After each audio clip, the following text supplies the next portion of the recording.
The Tea Party has gone from being a historic description to an active political movement over the first years of the Obama administration. The Tea Party movement began as a principled fiscal conservative protest against unprecedented government spending. People who were in the grips of a recession felt frustrated that while they were struggling to balance their budgets at home, big government and big business seemed arrogantly exempt.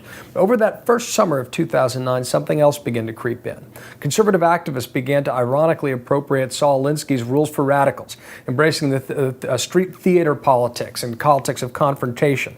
Talk of death panels started entering the lexicon. So I went to what was billed as the first National Tea Party convention in Nashville, Tennessee in February of 2010. Now, William Temple is one of the most interesting figures I interviewed, and I've seen him at a number of protests. He's a very interesting fellow who appears at protests and rallies dressed in full American Revolutionary garb and regalia. The federal government, we spent 60 years with the federal government taking responsibilities away and the rights away, incumbent rights. Like just today, I showed up with my musket, and they wouldn't allow me in here. Well, the Second Amendment says I have a right to bear arms.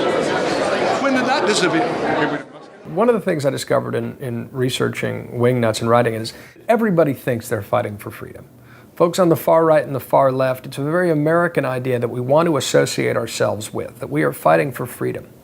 And one wish that we could use that common element to build common ground. But there's nothing more American, nothing more directly associated with freedom than the idea of appropriating the American Revolution, believing that we are the inheritors of that spirit.